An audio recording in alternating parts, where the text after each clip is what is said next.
प्रिय श्रोता नमस्कार। आजको आइतबार म पुनः कार्यक्रम मञ्जरी लिएर स्टुडियोमा उपस्थित भइसकेकी छु। प्रस्तुता रेजिना, त्यसै गरी प्रविधि कक्षबाट साथ दिइरहनु भएको छ प्रविधिका सहचारी मित्र मानवजीले।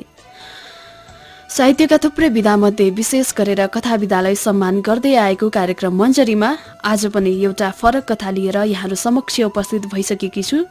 त आज कुन कथा रहेको छ त जानकारी लिउँ। आज मसँग रहेको छ विजय कुमार राईको कथा उनी युद्ध र म। कथाकारको विस्तृत जानकारी उपलब्ध नभएकोले यहाँहरू समक्ष राख्न असमर्थ रहे।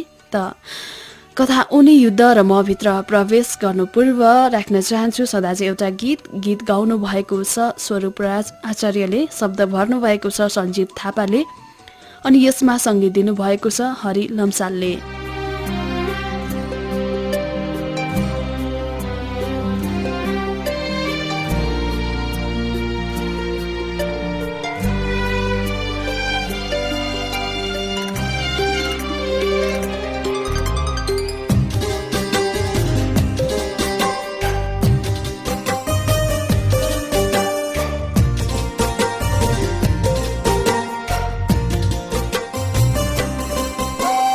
तिम्रो साथ के छुट्यो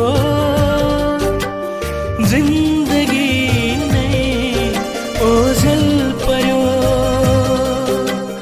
तिम्रो साथ के छुट्यो जिन्दगी नै ओझेल पर्यो। मनभरि बादल आँखाबाट सावन झर्यो, आँखाबाट सावन झर्यो। तिम्रो साथ के छुट्यो जिन्दगी नै ओझेल पर्यो।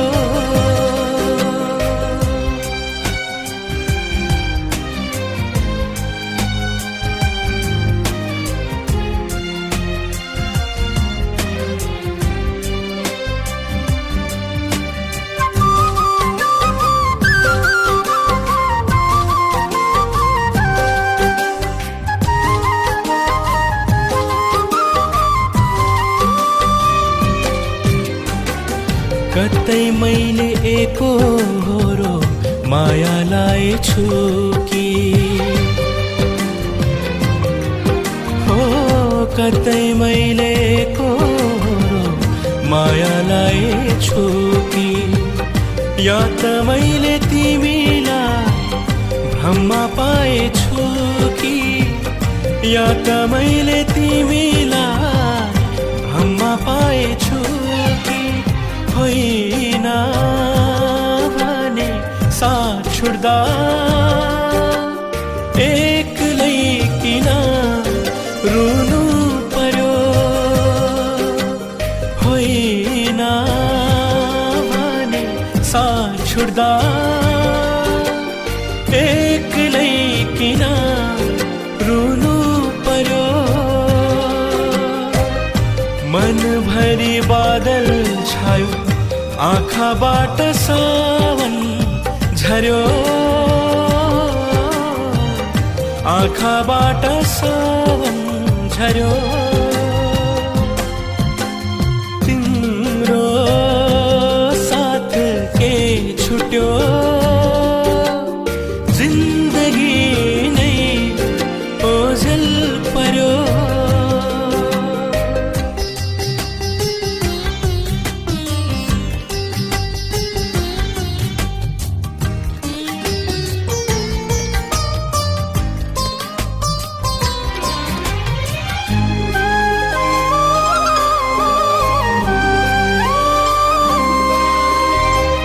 तिम्रा सारा बाचाहरू झुटा रहेछन् कि, ओ तिम्रा सारा बाचाहरू झुटा रहेछन् कि, या त मेरो मायामा कमी भएछ कि, या त मेरो मायामा कमी भएछ कि। होइन भने मन तोडी टाढा किन हुनु पर्यो होइन भने मन तोडी टाढा किन हुनु पर्यो मनभरि बादल छायो आँखाबाट सावन झर्यो आँखाबाट सावन झर्यो तिम्रो साथ के छुट्यो जिन्दगी नै ओझेल पर्यो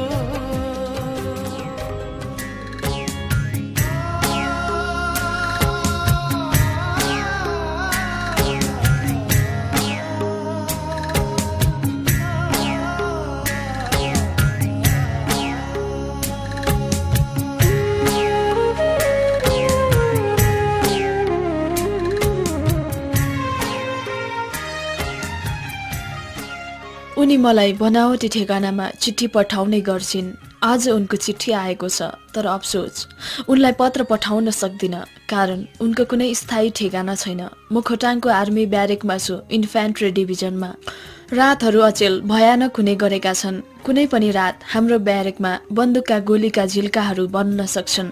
हरेक रात आशा च्यापेर निदाउनु पर्छ अनि हरेक प्रात निराशासँगै बिउझनु पर्छ। चिठी आएको साँझ दिक्तेल बजारमा म आफ्नो पेट्रोलिङ ड्युटी सकेर खाना खाएपछि ओछ्यानमा पल्टेर त्यही पत्र मधुरो टुकीका प्रकाशमा पढ्न थाल्छु। अतीत बल्झन्छ।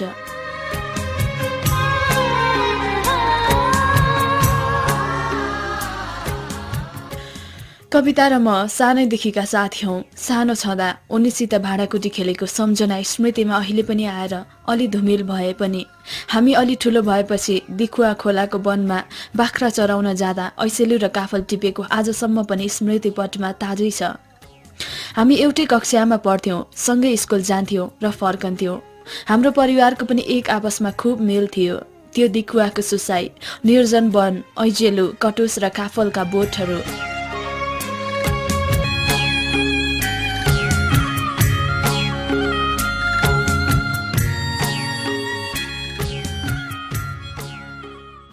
उकाली ओह्रालीका गोरेटाहरू, चौतारी र पिपलका छायाहरूले हाम्रो पुरै बाल्यकालसँग मितेरी लगाए थियो। उनले र मैले हिँडेका बाटाहरू एउटै थिए। उनलाई घोच्ने काँडाहरूले मलाई पनि घोचे थियो। मलाई रुझाएको झरीले उनलाई पनि रुझाए थियो र उनलाई पोल्ने घामले मलाई पनि पोले थियो। उनलाई छुने बतासले मलाई पनि छुन्थ्यो। हाम्रो कुरा मिल्थ्यो, मन मिल्थ्यो। एसएलसी दिँदासम्म हामी निकै नजिक भइसकेका थियौं।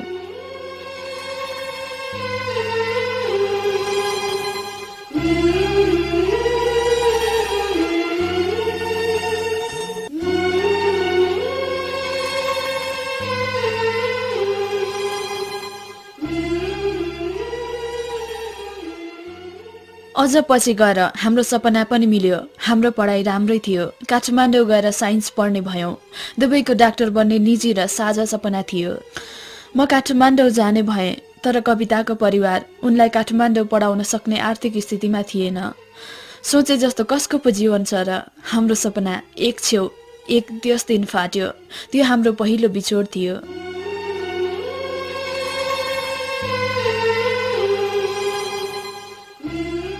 पहिले नै धेरै सपनाहरू बुन्यौ भने ती उद्रिँदा रहेछन्। म काठमाडौँ त पुगेँ, भर्ना पनि भएँ, तर मैले चाहेर कोसिस गरेर पनि मैले अगाडि बढ्न सकिनँ। सधैँ गाउँकै सम्झना आइरहन्थ्यो। कविताको आकृति सदा आँखा अगाडि नाचिरहन्थ्यो। मन बरालिन थाल्थ्यो। आइएससी फर्स्ट इयर गरेपछि लाहोर भिड्न भनी म गाउँ फर्केँ। त्यही न्युमा कवितासँग मिठो मिलन भयो। उनीसँग रमाइला दिनहरू बिते। लाहोरमा भाग्यले साथ दिएन। त्यही वर्ष शाही नेपाली सेनामा भर्ना हुने सफल भए। बिदाईको बेलामा फर्किँदा के ल्याइदेऊ भन्दा कविताले भनेकी थिइन्, केही चाहिँदैन, तिमी सकुशल फर्केर आए पुग्छ। हाम्रो अर्को बिछोड, हामी बीचको यो संवाद 3 वर्ष अघिको थियो।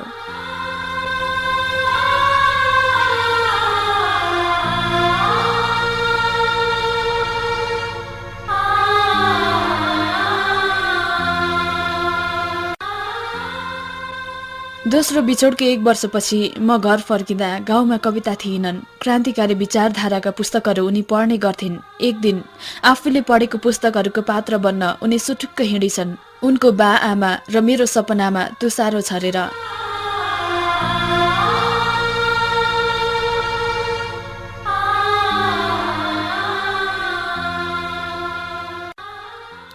साथीहरूलाई भन्थिन् रे म मान्छे बनेर फर्किन्छु। यो थियो हाम्रो तेस्रो बिछोड।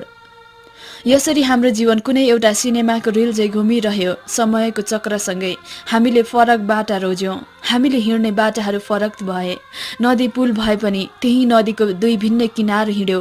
तर यो भिन्नतामा एउटा कुरा दुवैको मिल्यो, अर्थात् हामी दुवैले एउटै कुरा रोज्यौं, बन्दुक। उनले मोर्चा खडा गरिन्, उनी स्वयं र मेरा लागि। कमलका फूलहरू विषालु भ्यागुताले गर्दा ओइलिएछन्। शान्त तलाउमा तनावका तरङ्गहरू उब्जेछन्। ती शान्त परेवाहरूको निष्फिक्री कावा खाने नीलो आकाशमा बारुदको बादल उड्न थालेछ। युवाको जोश र जागरले बन्दुकको ट्रिगर तानेछ। चेलीहरू विधवा भए, छोराछोरीहरू टुहुरा। आमाका नयनबाट अजस्र अश्रुधारा बगे। बाबुका कर्महरूबाट खोट लागे। 3 महिना अघि हाम्रो भेट भएको थियो। संयोगले बाँचिरहेकै छु भन्ने सन्देश दिन उनी घरमा पुगेकी थिइन्। म बिदामा घर पुगेको थिएँ। आफ्नो कर्मप्रतिको वफादारी प्रष्टै झल्कन्थ्यो उनको अनुहारमा। ती 2.5 वर्षमा उनले कति जङ्गल चहारिन्, कति बाटाहरू हिँडिन्, कहाँ कहाँ पुगिन् र कति नयाँ विचार र सिद्धान्तहरू सङ्गालिन् होला। तर उनको आँखा पहिलेको जस्तै थियो, परिभाषित।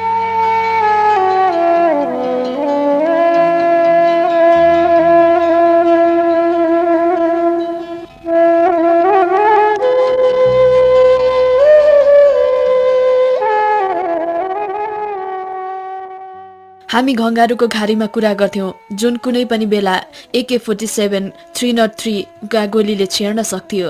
मेरो मायाको साउतीमा मौनतालाई फुकाए। मान्छे बन्यौ त? क्रममा छु। तर आफू बन्ने क्रममा किन अरूको सपना भाँच्छौ? तिमी जसको सपना भाँच्छौ भन्दैछौ, हामी उनीहरूकै निम्ति लड्दैछौ। तर्क वितर्कहरू धेरै छन् कविता, तर के तिम्रो सिद्धान्तको देश? के मेरो सिद्धान्तको देश? आखिर हाम्रो देश र जनताले फगत रगत र रोदन बाहेक के पाएका छन्? हामी बीच एकछिन मौनता छायो। कविता हाम्रो बाल्यकालसँगै बित्यो। एउटै बाटाहरू हिँड्यो र एउटै सपना साँच्यो। तर अहिले आएर हाम्रा बाटाहरू फरक भए, तर पनि हामीमा बग्ने रगत एउटै रङको छ। हाम्रो भावना एउटै हो, मानव भावना। उनी अझै मौन रहिन्।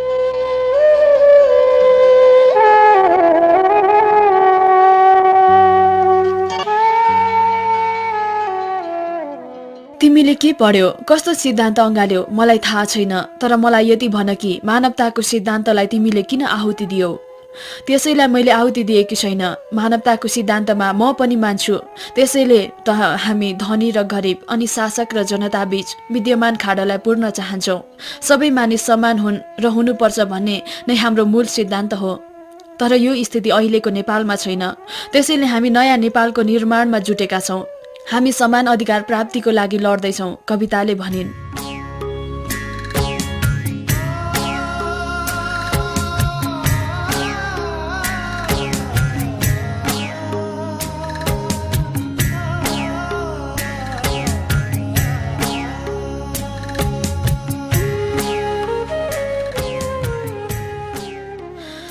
समकालीन इतिहासलाई सर्वाधिक प्रभाव पार्ने वस्तु कुनै छ भने त्यो बन्दुक नै हो। तर हतियारधारीले कहिले केही राम्रो गर्न सक्दैनन्। इतिहासमा कहिले युद्ध राम्रो र शान्ति नराम्रो भएको छ? केही हतियारहरूको भरमा कसरी सारा जनताको भविष्य फैसला गर्न सकिन्छ? उनले भनिन्, जे भए पनि तिमी पनि आखिर हतियारधारी नै हो। ठिक भन्यो। हुन त मैले पनि बन्दुक उठाएँ, तिमीले पनि उठायौ। तर यीमा भिन्नता के छन् आफै केलाऊ। बरु अब त्यसो भए हामी बीच एउटा सम्झौता गरौँ। बा आमाको मनमा गाँठो पारेर आश्रितका आँखाहरूमा कोशी कर्णाले बगाउँदै कतिन्जेल बन्दुक पड्काउने र कस्तो इतिहासको निर्माण गर्ने कविता। अब हामी गौरवमय इतिहासको अभिशप्त सपना र आलस्य बोकेर नबाचौँ। जनता र मानव अधिकारको लागि लड्न बरु राम्रो उपाय पनि छन्। बन्दुक मात्रै उपाय होइन। हामी चिसो राइफलमाथि कोरा कागज राखेर आफ्नो देशको र जनताको भविष्यको डायरी नलेखौँ र युद्धको नाममा जीवन मृत्युको लुकामारी नखेलौँ। बन्दुकको गोलीको रेन्ज भन्दा कलमको विचारको रेन्ज सदैव बढी हुन्छ। अब म कलम उठाउन चाहन्छु। के तिमी यस कुरामा मलाई साथ दिँदैनौ?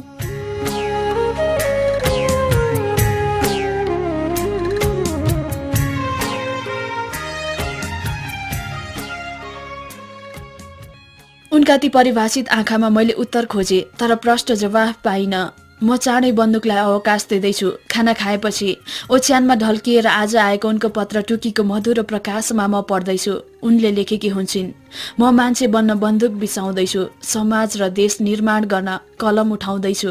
कलमले हामी, तिमी र म मानवताको गीतहरू लेख्नेछौँ। हामी सँगै मिलेर गाउनुपर्छ ल।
हजुर, चलचित्र तिमी मात्र तिमीबाट यो गीत सुनिसक्नु भएको छ। कार्यक्रम मञ्जरीमा आज मैले प्रस्तुत गरेँ विजय कुमार राईको कथा उनी युद्ध र म। कथा समग्रमा द्वन्द्वकालका घटनाहरूलाई समावेश गरेर लेखिएको थियो। तिनै परिवेशहरूमा आधारित थियो कथा। कथाले भने जस्तै पक्कै पनि हामी एक अर्का बीच मेलमिलापको भाव राखेर सँगै शान्तिको गीत गाउन पाए पक्कै पनि देश नेपालको मुहार फेरिने थियो होला। यही आग्रह, कामना र चाहनाहरू व्यक्त गर्दै यहाँहरूलाई एउटा जानकारी गराउँ। समग्रमा कार्यक्रम मञ्जरीको यो अन्तिम भाग रहनेछ। यो जानकारीको साथसाथमा कुनै दिन अवसर मिलेमा यहाँहरू समक्ष पुनः कार्यक्रम मञ्जरीमा भेट्ने बाचा सँगसँगै रेजिनालाई आज्ञा दिनुहोस्। यतिन्जेलसम्म कार्यक्रम सुन्नुभयो, यतिका दिनसम्म, यतिका एपिसोडसम्म तपाईँको साथ र मायाको लागि यहाँहरू सम्पूर्णलाई धेरै धेरै धन्यवाद भन्न चाहन्छु। प्रतिक्रियाको लागि रेडियो फिकलको ठेगानामा सम्पर्क गर्न सक्नुहुनेछ भन्दै सुनेर साथ दिनुहुने तपाईँ तमाम श्रोतालाई धेरै धेरै धन्यवाद। विशेष गरी मञ्जरीका श्रोताहरूलाई हृदयबाट नै धन्यवाद भन्दै प्रस्तुता म रेजिना छुट्टिने अनुमति चाहन्छु। बिदा दिनुहोस्। तपाईँको प्रत्येक पल सुखमय बितोस्। नमस्कार।